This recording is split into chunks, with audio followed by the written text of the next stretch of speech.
Crush the Industry is an early access, highly tactical turn-based roguelike which sees us climb up the career ladder as a game developer, fighting against complaining customers in an incredibly tough RNG heavy combat system, while one huge flaw overshadows the whole experience. After a few successful and many unsuccessful runs, I have to admit, I invite you to join me while we explore Crush the Industry. As one of currently 4 recently employed game devs, we receive a short pep talk by a bulky Bob Ross and get instantly thrown into the humorous theme of the game and begin our roguelike journey in an office building. Going through the different departments, each with their own issues, events, opponents and a superior who will stand in our way for a promotion, we have the ambitious goal of working our way through the randomly generated map and beating the superior, moving up to the next floor with a new set of enemies and a different boss. The choice of our starting character heavily impacts our gameplay, since every developer has an incredibly well designed and unique skill set as well as their own talents, which we'll take a look at in a minute. First, we need to address the humorous opponents we encounter, which are customers called Karen, unhappy with our company, creative blocks we need to overcome, neckbeards who question our competence, and slightly dressed streamers. Crush the Industry, this one looks more like Smash the Industry. Facing these enemies sees us launch into a familiar turn-based combat with various skills at our disposal, but Crush the Industry changes the typical combat system and spices it up with a healthy dose of RNG and a unique health point system, which we'll check out in a bit. First, the basics. We have 3 active skills during a battle with various effects requiring rechargeable energy to perform.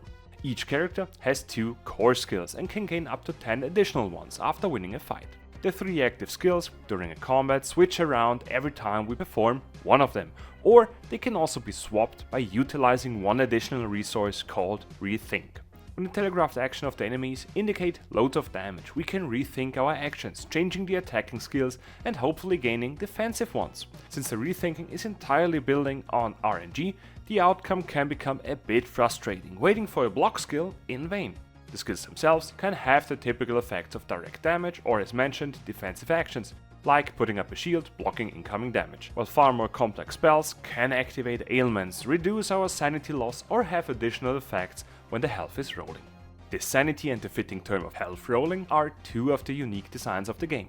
The former is directly attacked by our enemies, and the lower it gets, the higher we risk a negative ailment, which results in random action skills being used instead of the ones we actually picked. Regaining the sanity in an office is typically done by a visit at the cafeteria, buying cookies, coffee and, in my own experience, alcohol. However, the game doesn't provide it.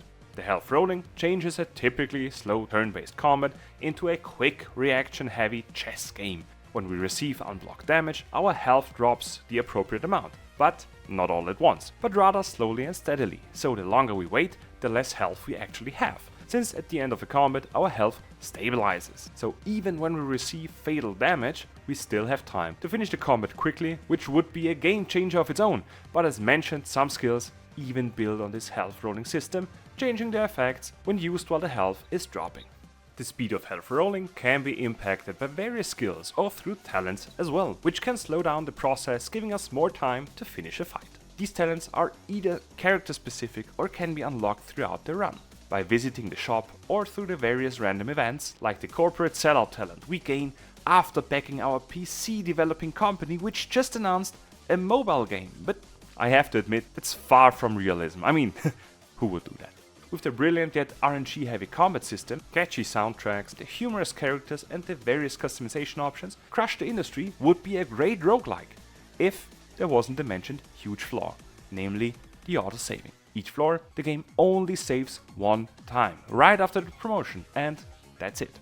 When we work our way through a roguelike map of a floor and have to stop the game, for example, because the boss just came in and realized this is not an Excel sheet, we lose all of the progress and have to restart the floor the next time we boot the game. Since a whole floor could take an average duration of 30 to 40 minutes, we are forced to either play through the whole endeavor until the next promotion is achieved, or stop playing right after the last one, which just doesn't feel right. Since a roguelike is typically just one more level, one more fight, one more round, but this artificially stops the desire. Apart from this huge flaw, which seems to be fixable, Crush the Industry is amazingly designed and offers countless hours of replayability and is available on PC for $14.79.